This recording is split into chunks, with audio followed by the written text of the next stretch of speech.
Assalamualaikum warahmatullahi wabarakatuh. Kami dari kelompok 1 akan menjelaskan proyek kami, yaitu analisis faktor-faktor yang mempengaruhi biaya perawatan medis dengan regresi linear berganda.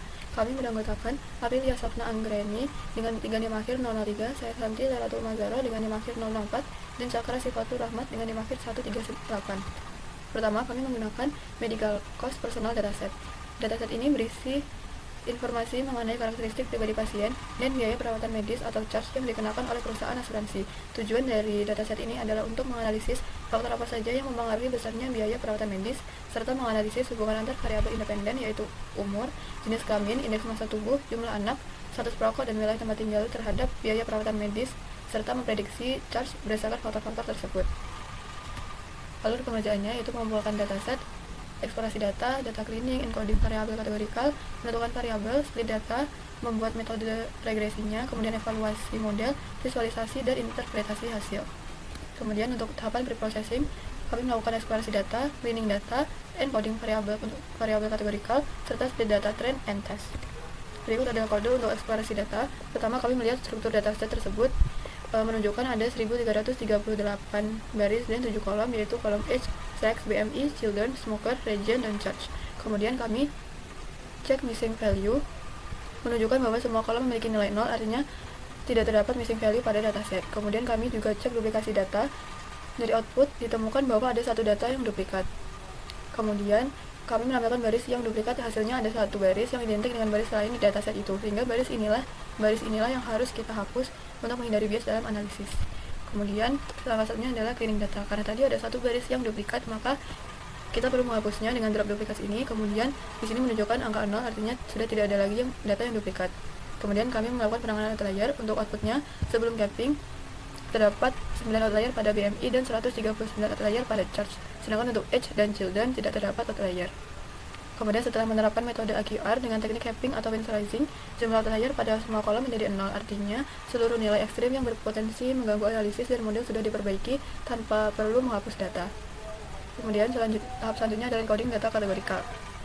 Pada tahap ini, variabel sex dan smoker ini diubah dari bentuk teks menjadi numerik dengan label encoding, karena keduanya ini hanya memiliki dua kategori. Hasilnya pada variabel sex, 0 itu sama dengan female, 1 itu sama dengan male. Kemudian pada variabel smoker, 0 itu tidak merokok dan 1 untuk menunjukkan pasien yang perokok. Kemudian untuk kolom yang lebih dari dua kategori seperti region, kami menggunakan one-hot encoding. Setelah dilakukan one-hot encoding ini, pada variabel region hanya ada 3 kolom baru yang dihasilkan, yaitu region northwest, region southeast, dan region southwest. Karena parameter drop first true tadi digunakan untuk menghindari multikolinearitas, sehingga kategori dasar atau baseline yaitu northeast tidak ditampilkan.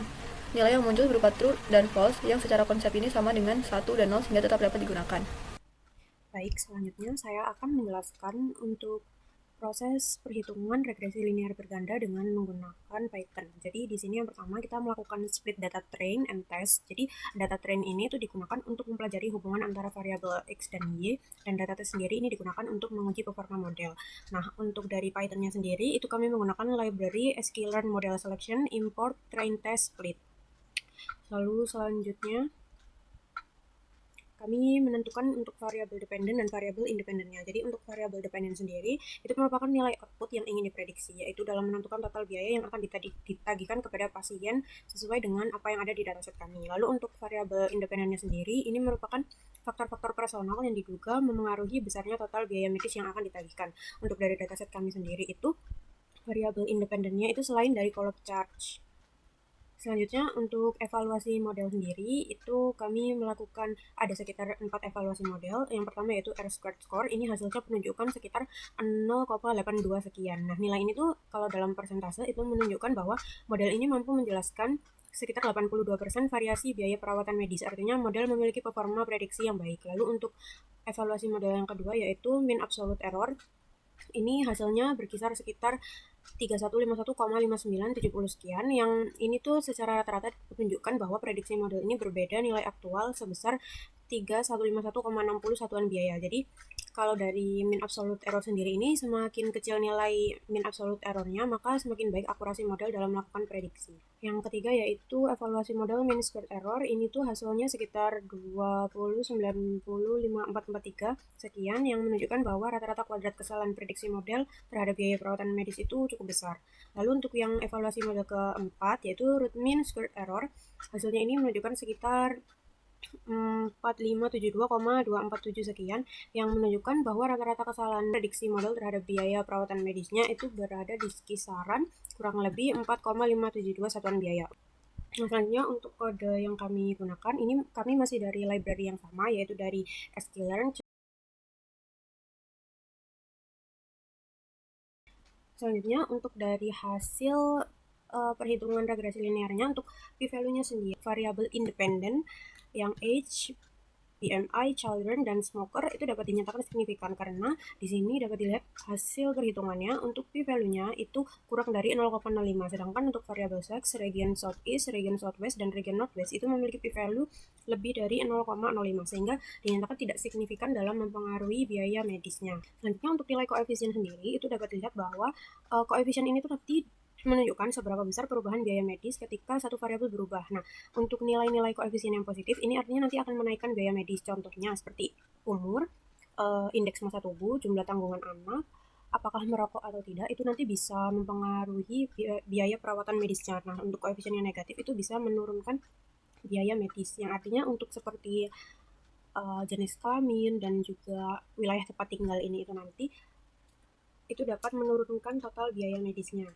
Nah, ini untuk adjusted R-squared error. Di sini juga kami mengimport library dari sklearn matrix, dan di sini hasilnya itu menunjukkan bahwa dalam persentase 81,69% variasi biaya medis dapat dijelaskan oleh variabel-variabel dalam model regresi, yaitu variabel dependennya ini. Sedangkan sekitar 18,31%-nya lagi itu dijelaskan oleh faktor lain yang berada di luar model. Selanjutnya pada tahap visualisasi, di sini kami membuat visualisasi scatter plot antara nilai aktual versus prediksi biaya medis dengan menggunakan R-squared score, mean absolute error, dan juga root mean square error. Nah, untuk hasil dari visualisasi sendiri, nilai scatter plot antara nilai aktual dan prediksi menunjukkan bahwa sebagian besar titik itu berada di dekat dengan garis idealnya, sehingga model mampu memprediksi biaya medis dengan cukup akurat. Garis trend line yang hampir sejajar dengan garis X sama dengan Y atau garis idealnya itu menunjukkan bahwa prediksi ini mengikuti pola data asli. Jadi bisa dilihat di visualisasinya ini, titik-titiknya ini tuh menyebarnya masih dekat dengan garis ideal, yang garis putus-putus warna merah ini. Lalu untuk visualisasi residual plot ini sendiri, ini tidak membentuk pola tertentu dan titik-titiknya itu tersebar di atas dan di bawah garis 0. Nah, dalam hal ini tuh grafik menunjukkan bahwa model tidak memiliki bias sistematis dalam memprediksi biaya medis pada rentang nilai tertentu. Selanjutnya untuk visualisasi histogram residual model, ini tuh menunjukkan bahwa persebaran prediksi model ketika sebagian besar residual berkumpul di sekitar 0, ini mengindikasikan bahwa model tidak menghasilkan kesalahan yang besar dan cenderung melakukan prediksi yang mendekati nilai sebenarnya. Lalu untuk ini visualisasi error matrix ini itu ada nilai mean absolute error, nilai mean squared error, nilai root mean squared error, dan juga nilai R-squared score. Dari hasil visualisasi ini bisa dilihat untuk diagramnya, MSE atau mean squared error itu memiliki nilai paling tinggi setelah distandarisasi. Hal ini menunjukkan bahwa metrik ini paling sensitif terhadap kesalahan prediksi. Selanjutnya untuk manfaat dari hasil analisis regresi pada dataset yang kami ambil, yaitu ini bisa yang pertama pada pihak rumah sakit itu dapat memperkirakan biaya perawatan dengan lebih akurat karena dapat melihat dari faktor-faktor yang sudah ditentukan sebelumnya. Lalu yang kedua, mengatur anggaran dan sumber daya secara lebih efisien. Lalu untuk perusahaan asuransinya sendiri itu dapat menetapkan premi secara lebih adil dan berbasis resiko serta mengelola potensi klaim besar dengan lebih baik. Nah, untuk pemerintah atau dari sistem BPJS-nya sendiri ini dapat mengembangkan kebijakan kesehatan yang lebih tepat sasaran serta dapat menentukan subsidi kesehatan berdasarkan kelompok resiko. Untuk pasien dan masyarakatnya itu dapat memperkirakan kisaran biaya kesehatan di masa depan dan dapat melakukan perencanaan keuangan dan pengelolaan risiko kesehatan.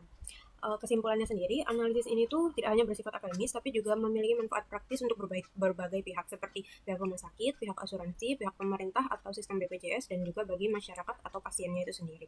Selanjutnya untuk pembagian job desk pengerjaan proyek statistika inferensial ini, yang pertama, anggota pertama yaitu saya, Priya Sapnanggraini. Di sini saya melakukan proses perhitungan regresi mulai dari split data train, evaluasi model, perhitungan p-value, nilai koefisien, adjusted R-squared score, dan juga saya melakukan visualisasi. Lalu yang kedua, anggota Santi Lailatul itu melakukan cleaning dataset. eksplorasi data analisis, encoding kategorikal, visualisasi, dan melakukan interpretasi hasil regresinya. Lalu anggota yang ketiga, Cakra Sifatur Rahmat, ini melakukan visualisasi. Baik, sekian presentasi mengenai analisis faktor-faktor yang mempengaruhi perawatan medis. Apabila ada kekurangan maupun kesalahan dalam penyampaian, kami mohon maaf. Kami akhiri. Wassalamualaikum warahmatullahi wabarakatuh.